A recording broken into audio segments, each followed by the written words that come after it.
Good morning, everybody. Good morning, good morning. Let's take our seats. Hello, hello. Welcome. Welcome to day 2. Those people that were a little jet lagged yesterday, how are we feeling? Are we feeling better? Got some rest? Yes? Got a solid 8 hours of sleep? Not really. All right.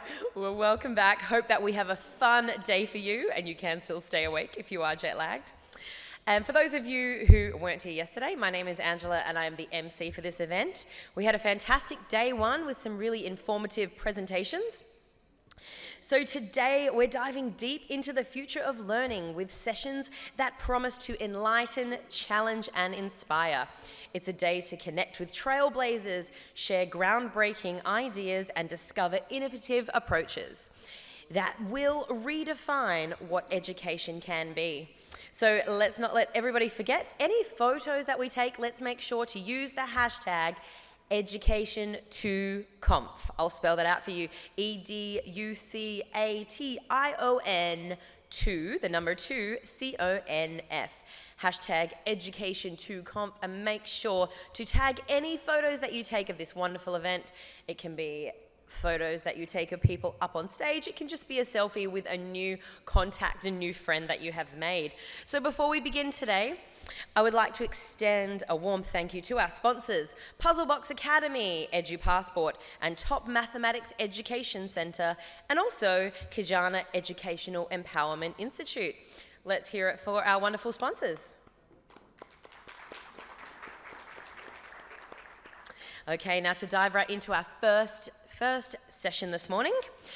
It is entitled Global Perspectives on Teacher Empowerment, Learning from Successful Models Around the World. So first up, I would like to invite our moderator, Fatima Mohammed, the Deputy Head of Science and KS4 Science Coordinator from Woodbridge High School. Come on up, Fatima. Fantastic. Come on over and take a seat. And I'd also like to welcome up John Shortring, founder and CEO of Support EDU, and Penny France, founder and director, Global Education Equity Alliance, and also Stephanie Stiebel, lecturer, German as a foreign language. Coming up, let's welcome our panelists. And over to you, to our moderator, Fatima. Morning, everyone. Can you hear me at the back? Yep, okay, great. Welcome. So my name is Fatima Mohammed, and we are on day 2 of the Dubai 2.0 Conference for Education. So you've heard my introduction. I'm going to pass over to Penny Jane now. Thank you so much. So I am, is my mic on? Yeah, perfect. My name is Penny Jane. I am from Melbourne in Australia, and I run a company called Global Education Equity Alliance. And our mission is to make sure that demography never determines destiny. And the best way for us to do that is to make sure that teachers the world over have access to the highest quality professional learning. So one of our partners is the Harvard Graduate School of Education, and I'll be talking a little bit more about that. But lovely to be here today. Thank you. Thank you, Penny.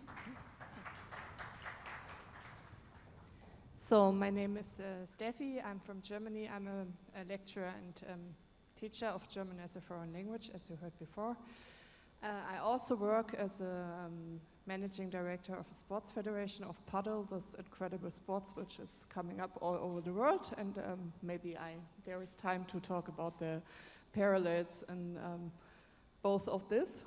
Because there are. It's a nice sport to integrate people really, and that's a thing we really need in our country more than maybe in other countries. It's a hard work, so I see teaching not only as teaching the language, but enable people to integrate, to at least feel comfortable in our country, and to teach them about some cultural aspects and things I figured out as important to settle down in Germany. Thank you, Stephanie. Good morning, everyone. My name is John Shortring. I'm founder and CEO of a company called Support EDU. And our mission, as I said yesterday, is to empower people to help shape their future. We do that in 3 ways. The first way is we want to nurture leaders. So we work with schools and we go into schools around the world to drop microphones, to basically to help them train middle and senior leaders, in essence, and which is why I'm really excited to talk about empowerment today. The second thing we do is talk about transforming well-being through coaching and mentoring. And the third thing we do is we help schools develop their own strategy through strategic development plans, which in essence will help senior leaders by taking time off their hands and giving them the time to do what they need to do. Before I did that, I was deputy head at one of the world's most successful schools, King's College School in Wimbledon. I was there for 6 years, and King's is consistently rated in the top 3 schools for the IB in the world and in the top 5 schools in the UK for examination results. I also work in Dubai for a school called Dar Al Murayfa. I chair their education committee, and we'll be talking about today different ways in which we've used these teacher empowerment models in the different places that I've worked. Thank you, John. Okay.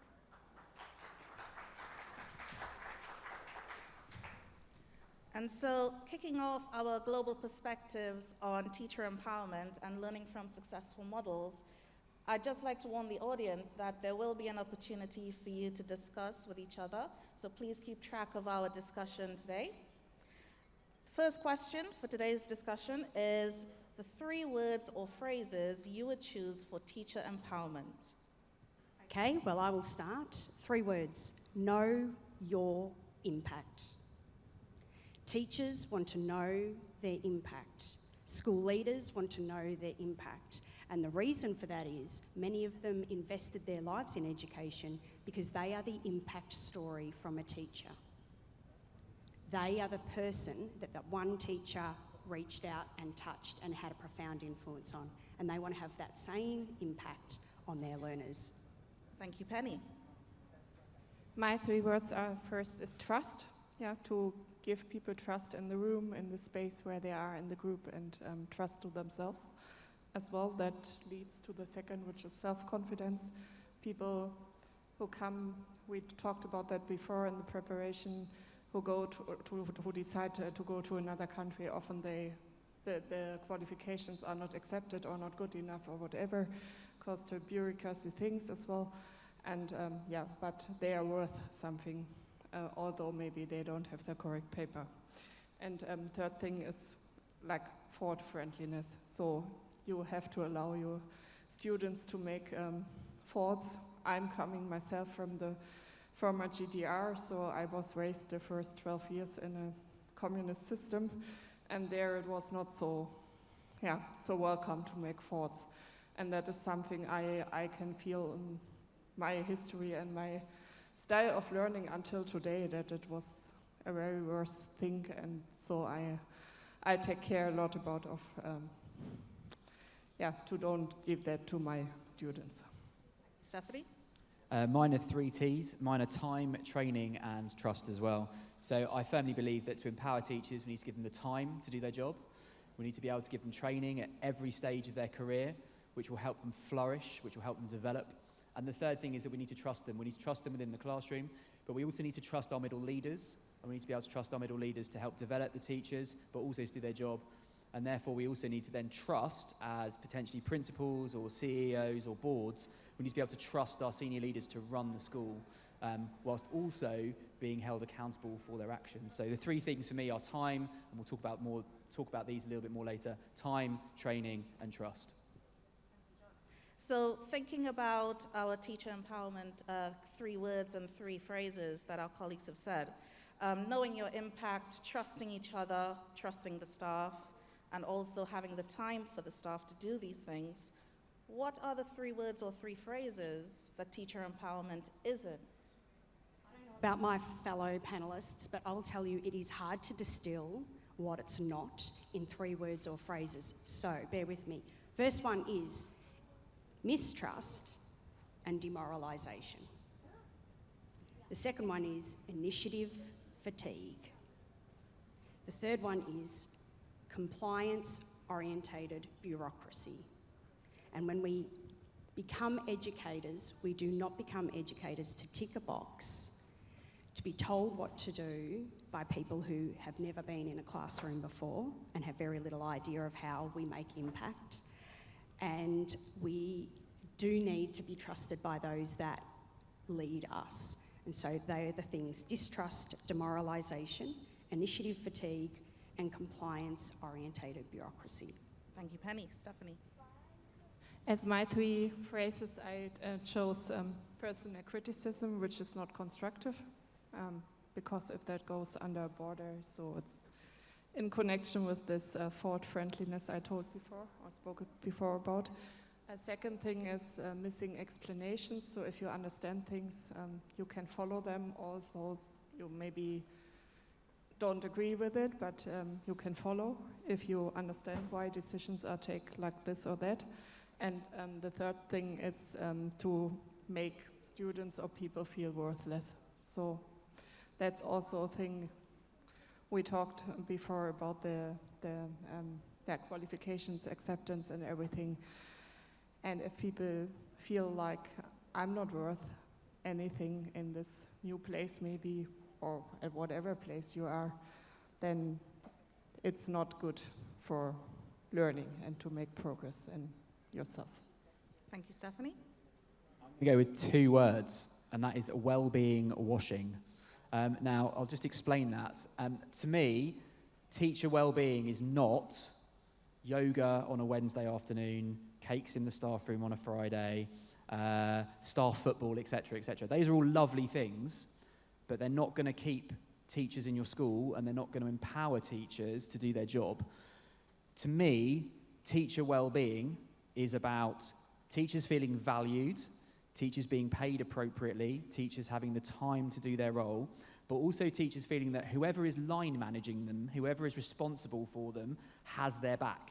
And to me, that is what well-being is. So teacher empowerment to me, teacher empowerment not to me, is the phrase well-being washing and pretending that you as an organisation care about your staff by giving them small little treats, which actually isn't having a large impact on their day-to-day work. Thank you, John. Fiscal responsibility is a really important thing for a lot of governments around the world right now. So thank you all for your kind words. And the 3 words teacher empowerment isn't, or phrases. I'd like to remind the audience that we will be asking you to contribute very shortly.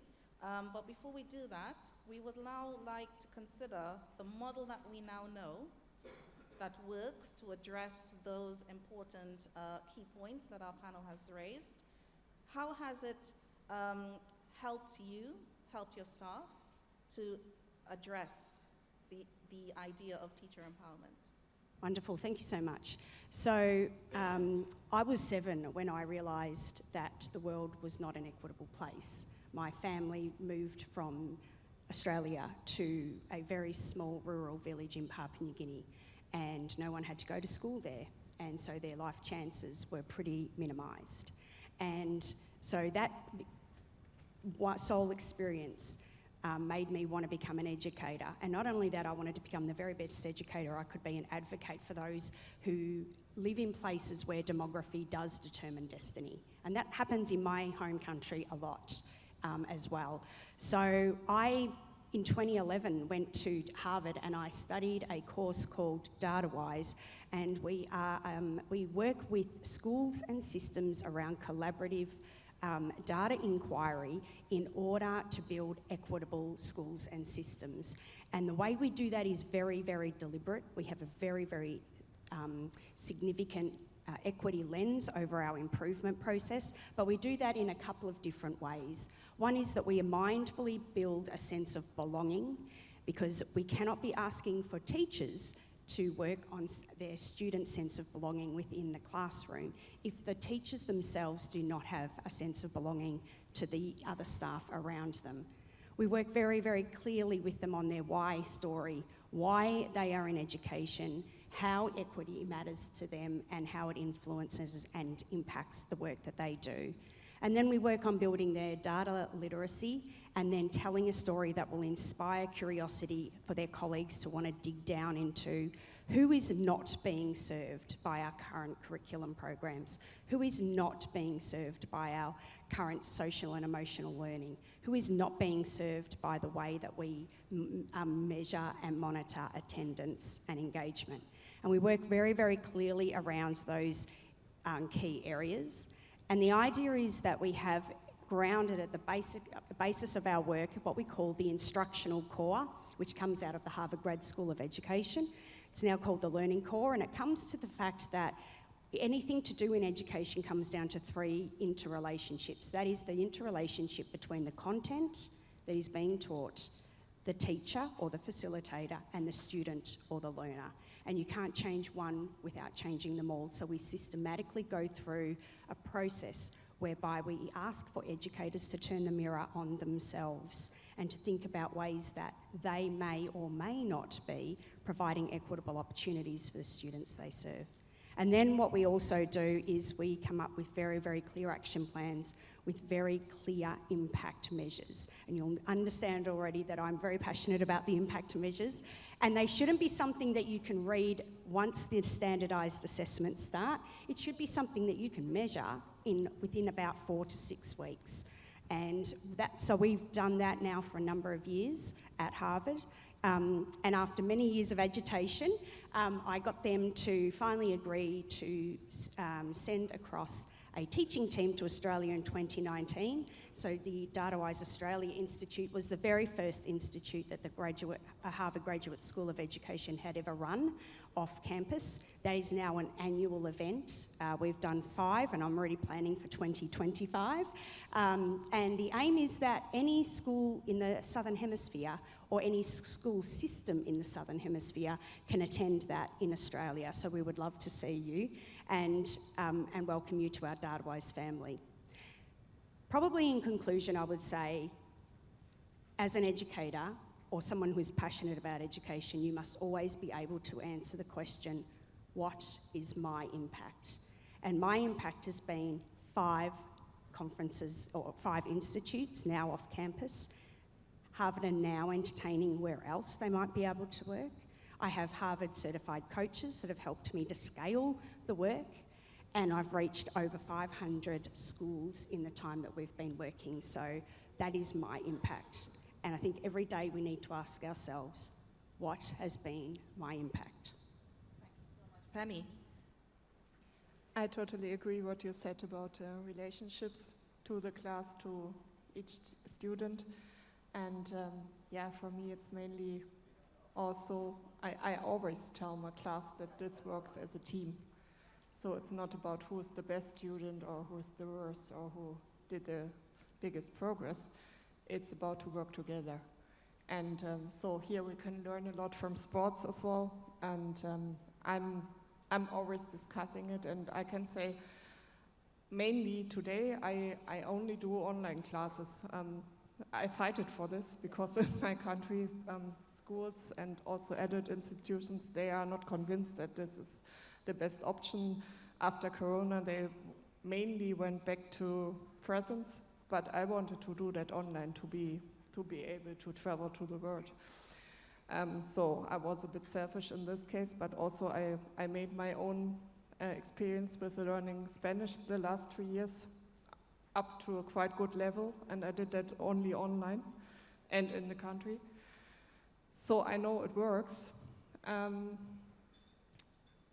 Yeah, and in the end, I think we need time as teachers to learn, paid time as well. But for me as a freelancer, that's difficult to manage. But I always try to enlarge my network. I have a quite good network. That helps a lot also in organizing my things. And I always have in mind that as a teacher, you have power. You have a lot of power. And if we are aware of that, I think we can be like good teachers and get better every day. Because although I'm not that young nowadays, but I feel like I can go on and I can learn with my students together, and that is always another thing. I always make them feel that I'm not there to that they have to learn something only, but I can learn something as well. And with this interaction, it's a good way of motivation as well. I'm going to come back to... Hopefully there we go, going to kick in. So I'm going to come back to the 3 words that I started with, which were time, training, and trust. And this is based on research I'm doing at the moment, but also an amazing book by a man called Bill Shaninger et al., and he works for McKinsey, and the book's called Power to the Middle, and it's about the importance of middle leadership within schools, and their importance not only of them empowering teachers, but also as senior leaders, about how we can empower middle leaders and what that looks like.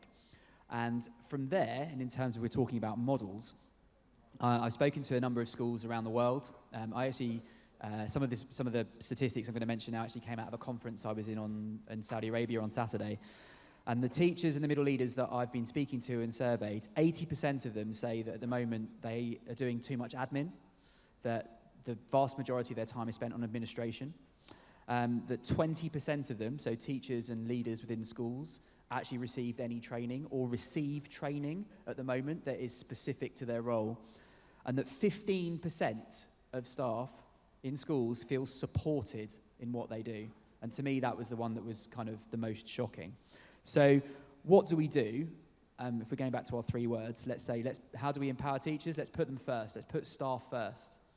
Now, I'm well aware that people in the room might ask me a question in about 10 minutes' time and say, well, why are we not putting students first? As in, isn't that our role as educators to put students first?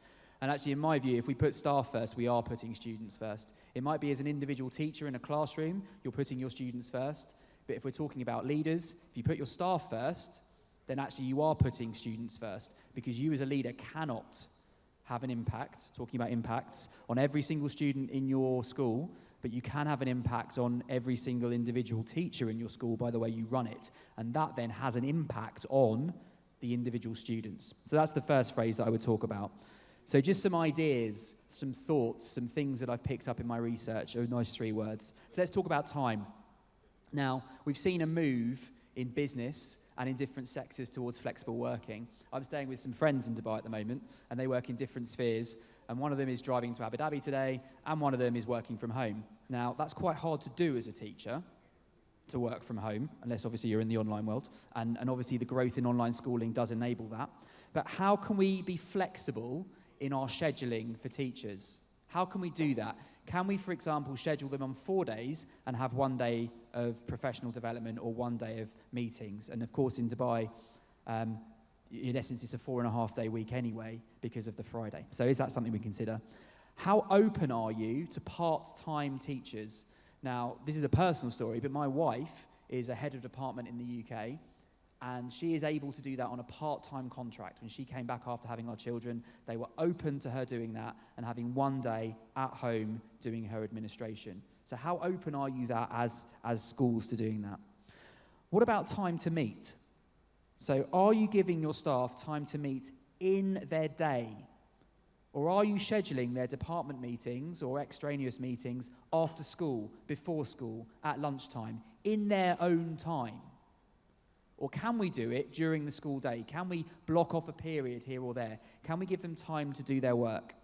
And the final thing is administration. So some schools I've worked in have employed people to do administration. So whether that's office administration for teachers, photocopying, running trips, medical forms, all of those different sorts of things, which then gives teachers time to teach as opposed to be administrators. So that's the first one. The second one is training, and that's very close to my heart, given that's what my company does. But training to me should be bespoke, and it should be unique, and it should be very appropriate to someone's role. So if you have identified people who are leaders in your organization, are you training them to be leaders, to lead, to retain them, to keep them in your school? And is that training specific to the route or the pathway? Does it have an academic focus, or what I would call a pastoral or well-being focus? That training will make them feel valued, will make them feel like you care about them and their development as an individual. And then the final one is trust. Now, I'm sure we all know kind of Tuckman or Lencioni's models of team development, and trust is at the heart of both of those models. But how do we do that? How do we trust our staff? Well, one is obviously autonomy and delegation and clear communication to them. But I would also talk about coaching and performance management or appraisal. So in terms of your performance management systems in your schools or in your organisations, how are they driven?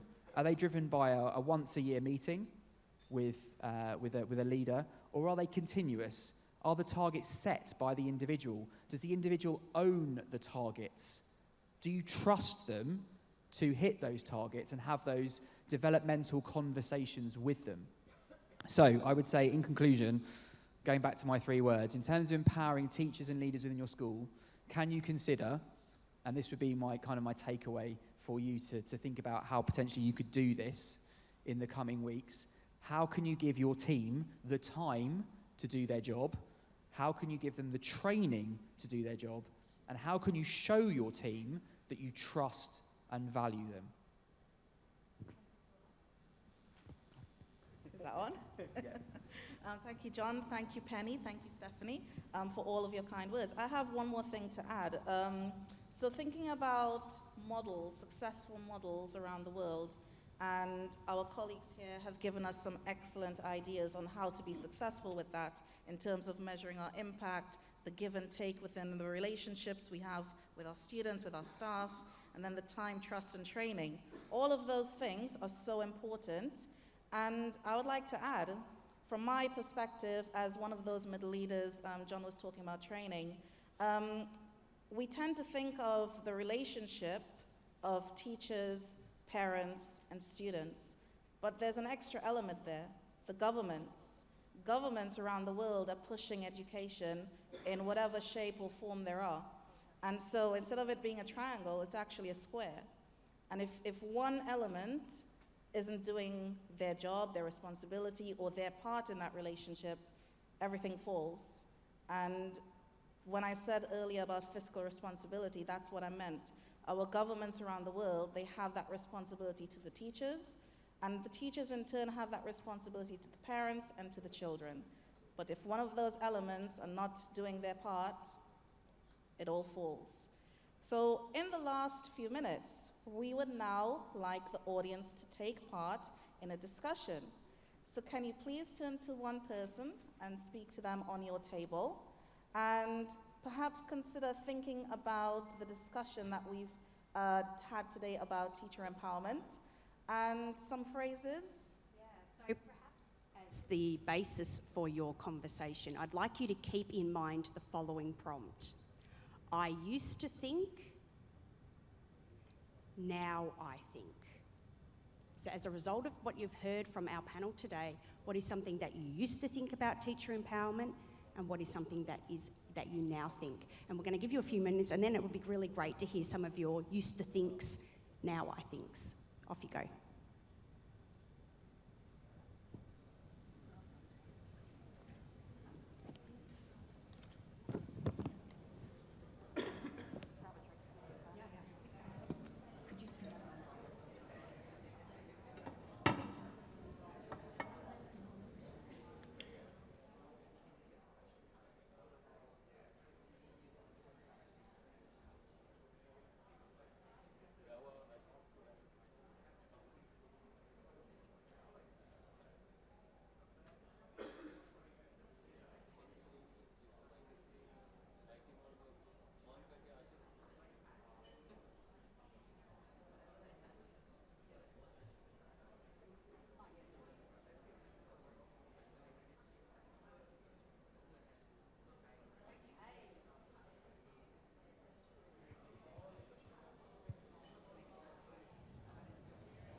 Hello, hello. Thank you, thank you, thank you, thank you. Okay, thank you so much for having those conversations about teacher empowerment. We hope that your discussions on your table were very successful. If I can just have everyone's attention, please. Thank you. Shall I do a 3, 2, 1 countdown? Okay, we have a question. Yeah, Is hi, it a it's- question, or I used to think, now I It's a think? question actually. Okay. All right. Yeah, hi, my name is Pranav Sharma. I want to ask the point which you put forward, like the relationship between parents, kids, and like institutions. Apart from that, if I talk about government relationship between government and education, so can you tell me like what are the things which can be done from the government side when it comes to education, and how these things can be brought up into policy things? Can you repeat the question one more time, please? Yeah. What are the reforms which through the government side can be put forward, and like on the basis of teaching empowerment and education?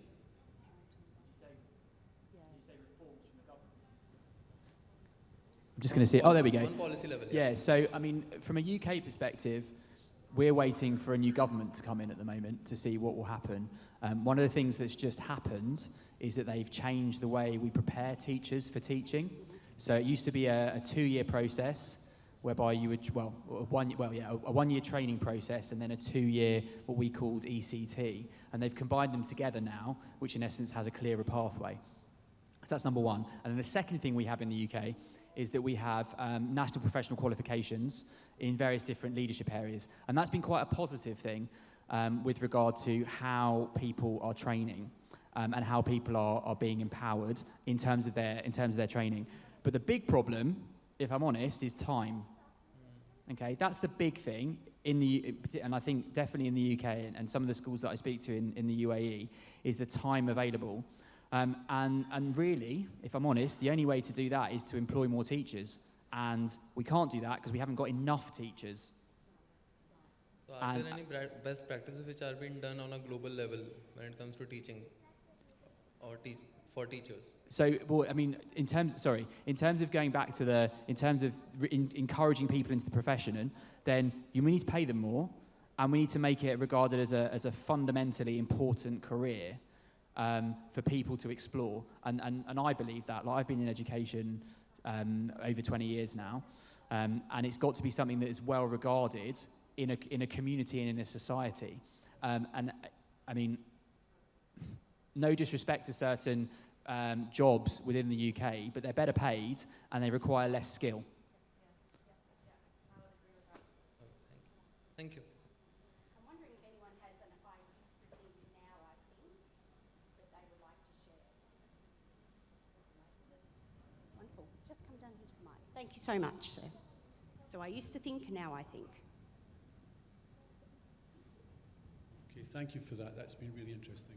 Well, when I visited South Africa and worked there for a while, I used to think that although they have the most brilliant education and people educated to the highest standard, that they would never be able to compete with the Northern Hemisphere or even be accepted by the Northern Hemisphere. And what you've done, Penny, you've gone to Harvard and you brought them to Australia. Can you bring that to the Southern Hemisphere further? I think perhaps you could. Thank you. Thank you so much. Appreciate it.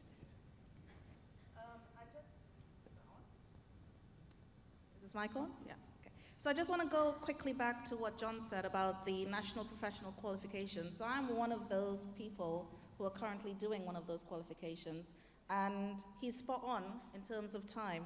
We are not given enough time to complete the qualification that is going to elevate our teaching, our leadership, and so on and so forth. The skills in terms of the qualification itself is actually really impressive, and it helps, it works, it helps us develop ourselves. But what it comes down to is, if you don't have enough time to actually put those things into place, then you won't have any impact whatsoever. Do we have any more questions for our panel? Or reflections? Yeah, please come to the mic.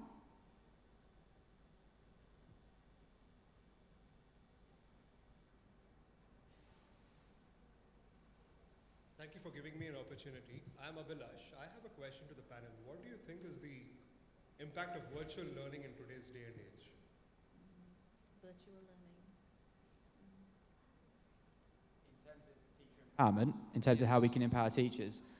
In terms of virtual learning, my view on it is that it should be used, and there's a company that you may have heard of that sprung up through the pandemic and are now very big. They're called Century, and we use them at Dar Al Marafa in Al Khawanij in Dubai.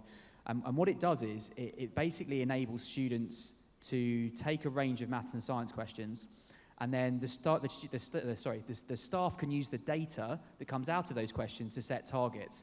So in essence, it's a time-saving device, which is great for the students because it's gamification, it's online, they enjoy the work that they're doing, but then it also helps staff with regard to setting further targets. So in terms of, say we take AI, for example, I know that was a conversation that's been had previously.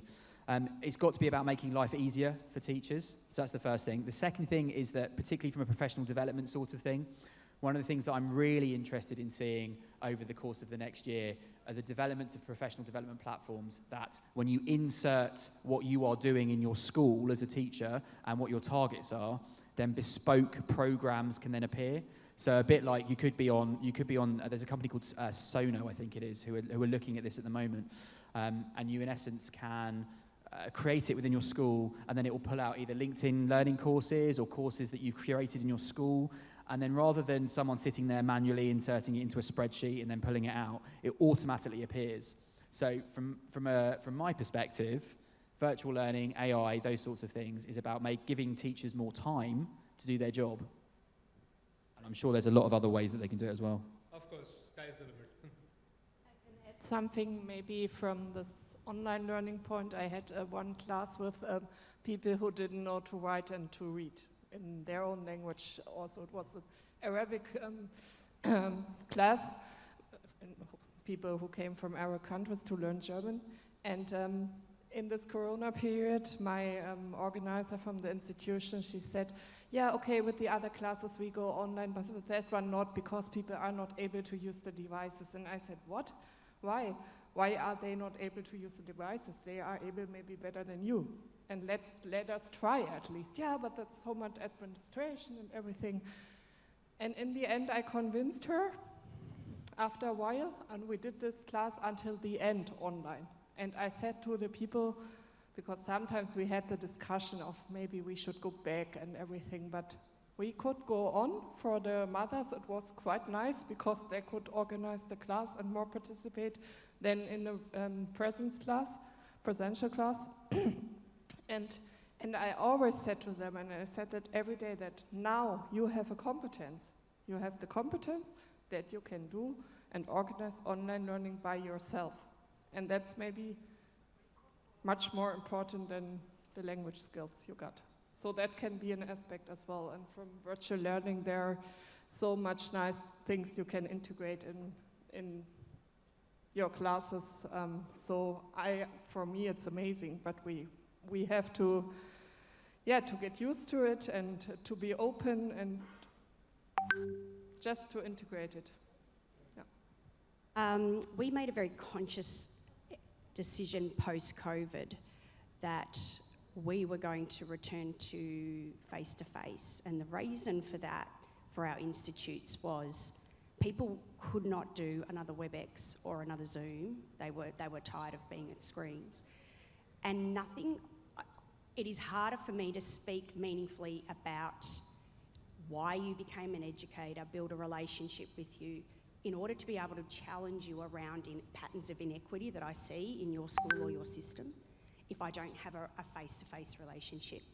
And the way that we've then harnessed online learning is that in our follow-up coaching program, each school team or system team that does our institute face-to-face then has a 12-month implementation coaching program where my coaches and I work side by side with them as they roll this out in their schools. That is often done online. However, when you are working with regional or rural schools, that is a disadvantage or an inequity, that they always have people reaching out to them online because they don't, it's too far to visit. And one notable exception that I make is that every team has one face-to-face visit, because I can't challenge you on things that I need to challenge you if I don't know what your school looks like. If I don't know that, the shop closes at 6 o'clock and I haven't eaten dinner and so I'm having, chips and a Coke from the service station, I need to know how your community operates in order to partner with you to better improve the outcomes of those students that you serve. So we now work with a hybrid. Institute is face-to-face with some online coaching, but we also make sure that each of our coaches go out to the campus or to the school once a year in order to be able to visually understand and get an understanding of the community that school is serving. And I think that's probably a really good model as well. Thank you.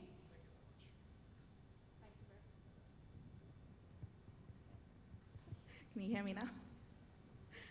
Do we have any further questions? Yes, please come up. There's one, two. I think there's actually three. Hello. Yeah, perfect. Good morning. Sorry, it's not a question actually, but I can't help but I just want to share. Is it okay? Yes, absolutely. Thank you. So good morning, everyone. My name is Rab. I belong to a group of schools which operates about 14 international schools. It's called Singapore International School. We've been awarded by the World Bank for our impact in education. So what's really, I'm very happy to be in that institution because the teacher empowerment is great. So what really amazes me in that institution is the onboarding. First and foremost for me, I think if you want to empower a teacher, you need to have a good onboarding process. So when the teachers come into the institution, we explain to them what we expect. It should be very clear. So we know our job, and there's an explanation for everything. There's a policy for everything. So when the teachers go in, they understand what's expected of them. And then after that, the principal, I'm a principal, so it's my job to take care of teachers. It's my number one responsibility. So I go inside classrooms and then coach teachers, and then every week we have a PLC. So we train teachers according to the needs. So I think if we need to empower teachers, we need to really train them. And foremost also in our system is that the teachers feel very safe. So we make it a point that they feel safe when they go do their work, because we have a very strict no gossip policy. So yeah, so you cannot talk about other people or your colleagues because it's a professional relationship. So you cannot talk about other things, right? So all our people inside feel very safe. That's why they feel that they're empowered because no one's talking behind my back. When I have something, they have to come to me face to face. So I just want to share that with you because I think teacher empowerment is very important because we are, for me, a school is successful if the teachers are the best. It's not really the facilities, it's the teachers. So thank you so much. Thank you very much. Yeah. I completely agree. I know we all do. Yeah. John? I've just one thing to add. There's been a survey done on onboarding, and it was really nice to hear you hear about bringing people in and talking to them. One of the things that they actually found in this survey was that if you, in their onboarding, if you then got them to set goals in relation to the school's vision, so not just telling them the school's vision, but then getting them to set their goals in the initial onboarding phase related to the school's vision, it increased teacher retention by about 20%. So just something to bear that in mind in your onboarding process. Liked the mindful way that you build psychological safety, because that's what you're really saying. Yeah. We have a whole lot of new people joining our organisation, and we have a very clear way that we build psychological safety so that I can go into their classrooms and I can give them feedback. And you also have an unspoken norm, which is the way in which we operate together as professionals around we don't discuss other people. And I think those two things, professional norms and psychological safety, are super important and probably what is working for you. Can we take the question from this lovely gentleman here who's been standing patiently? That's right. I want to shake it up a little bit. Okay. I used to think that things would change inside the system, that things might become equitable and teachers might be empowered. But now I know that I'm hearing words, not just here but everywhere still, which sort of about classrooms, teachers, periods, exams, the whole thing. It's all about control and compliance. How are we going to really genuinely bring about equity? How are we going to really genuinely empower teachers into the future if we still operate within a system which is still trying to control not just the teachers but also the kids. And it's sort of exam focused still. I mean, there are fantastic projects around the world. One of them from the UK, the Rethinking Assessment, which is looking at completely different ways of getting into university. If you were given the chance to do something completely radical to empower teachers, what would it be? Wow, what a question. I need some think time. Sorry. Yeah. I think we all need some thinking time there. While we're thinking, I'd just like to say there are two phrases that our panel have discussed today. The first was from John, which was well-being washing. That's certainly one that I'm going to take away with me back to London. And then Penny's just dropped a phrase, psychological safety. Yeah, I had never really thought of that before, that is something that we should all be seeking and striving for in our jobs. So the question. Can I just get you to ask the last part of the question? Okay, if you were able to do anything, in other words, get rid of the systems, get rid of all of the things that actually do restrict teacher empowerment, what would you really like to do?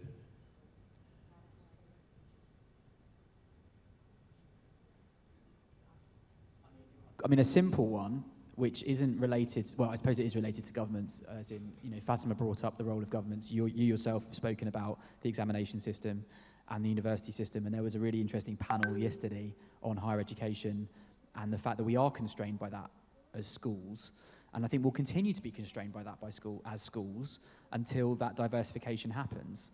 If I'm honest, in terms of if I had a carte blanche, my view on it would be is the changing position of teachers within society. And I saw this don't get me wrong, I saw this during COVID as well, with regard to the position of teachers compared to other roles within society, and I've mentioned it earlier. But I would love to see an elevation of teachers and schools and the profession in the community's mind. And I think that would be my ideal, because with that, you in essence take out the nature of everything else that's going on. So whether it's exam systems, whether it's anything else, if we have that respect for the teachers, then I think that would be something that I would change. And the second thing, and I'd probably say this from a UK perspective, is that I get quite frustrated by the chopping and changing of education policy. I'd like to see almost like a national education board, because I'm an examiner as well, a senior examiner for one of the 4 boards. I'd like to see a national education board which in essence has cross-party agreement, which takes lessons from the best education systems across the world, and then we actually have a direction for the next 15, 20 years, because in essence it takes 5 years to change an exam system, which then gives us a direction that we can travel in. Which again doesn't mean that we're chopping and changing. When one government comes in, they do something, then they change their mind, then they do X, Y, and Z. But actually, where we get the best minds together, bring everyone together, have a discussion, and set the direction, and we commit to it for 20 years. So that would be my second thing. Sorry, I've taken 2. Maybe one example, we had this situation when the Ukraine-Russian war started, that a lot of Ukrainian people came to Germany, and in this situation, the Ministry of Foreign Affairs, they put a lot of pressure on our institution to start new integration classes. And I said, as the responsible person, yeah, okay, we can do that, but first of all, we don't have teachers for that. Second of all, I don't know if in 2 or 3 months the people are still there or not, and then we invested money and we don't get something for it. And then they said, okay, do your program, do your steps, and here is the money, you can do what you want if you present a program to us. And what we did was we empowered our teachers, and we said, if you are interested in teaching those people, we do like welcome classes first, 1 to 3 times a week. And after 3 months, we decide what we do with these people. If they stay in Germany, if they go to another country, if they go back or whatever. And also, we, from our side, we start to change. We are not forcing them to learn German, because hopefully they don't have to stay in our country or whatever they decide. It's their decision. But we try to learn a little bit of Russian to prepare materials in Ukrainian language, but at least in Russian. We speak English with them. We teach also our staff in this direction. And that worked pretty well because teachers in these classes, they felt like, okay, I do something with them. They can settle down a little bit and see if this country it's okay, everything for them, and then go into the regular process. And with that, we had quite better results than to force them to start now after all this, what they have seen or might have seen in their country, horrible things. To force them now to start to learn German. So, and that was good for our teachers because we could motivate them then to go on with regular classes. I think I would say coherence. I would like for there to be a courageous education system that does not put the improvement agenda on responsibility on the shoulders of the schools and the policy, but actually looks in the mirror and goes, what is it about us that is contributing to the existing problems? And I would like for school leaders to be saying, let's not put on the shoulders of the students we serve and the curriculum document that, let's be honest, can change on a whim when there's a new political party in most situations. What is it about us and our practice that is contributing to the misconceptions or the issues that some of our students are facing? And then I'd like for us to get really honest about how much are we willing to change? Are we fair income, an Australianism, about genuinely meeting the needs of every child so that demography does not determine destiny? And then if we are, let's slow down, let's make a commitment for a long period of time, let's stay the course, and let's be very clear on the coherence narrative that we are talking about with people in and outside of the sector about why we are focusing on this, how it will happen, and what the outcomes will be for students. Thank you very much. The phrase, demography not determining destiny, my worry is that in 10 years' time, we could be still here, and although, I could have been here 10 years ago, and except for ChatGPT and a few other things, it would have been the same dialogue, that if we as educators don't start putting incredible pressure on governments and bureaucrats, because they're the ones that control the policies going through, then the world is going to change. The world that our kids are entering is radically changing now, more than perhaps I've ever seen it in 45 years. And we'll be still discussing the same thing. So I guess my encouragement is to say, to get true equity, to get true empowerment, to get governments like Germany or Spain to actually allow online learning, for heaven's sakes, we actually have to become far more radical and outspoken as educators. Every education system was run, and every education minister around the world was an educator. Just think about how significant that would be. Yeah. Thank you very much. I think there was one question from a lady in a blue top. I think we're almost there. There was one more question, I believe. There was a lady towards the back in a blue top. Did you have a question? Because Yeah. I really want to give you the Yeah. time. And I think that was the only one that I saw, Fatima. Yeah. Thank you. We've got a couple of minutes left. Thank you very much. I'm Rikke. I run an after-school science club in Denmark.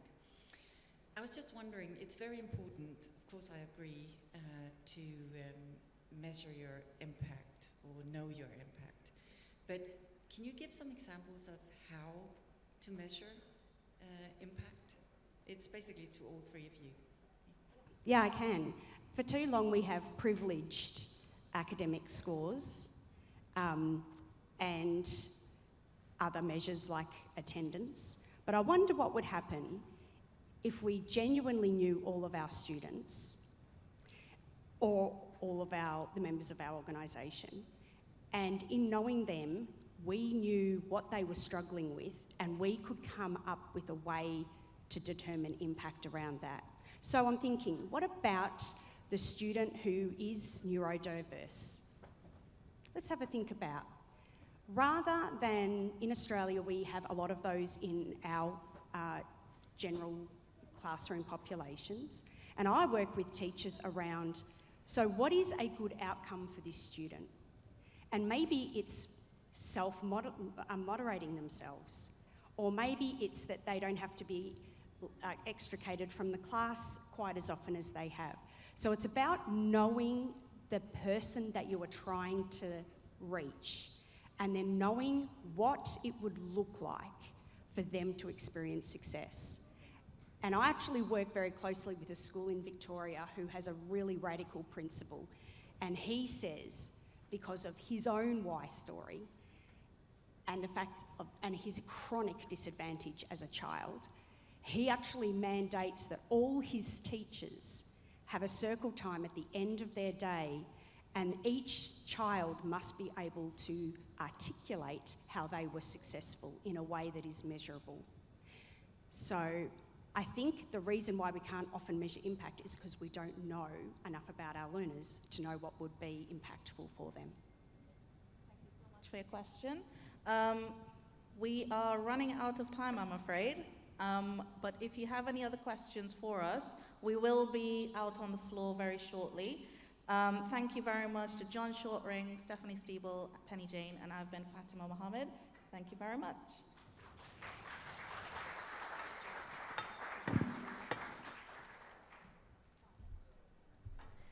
Fantastic, wonderful insight there. Thank you very much to our panel.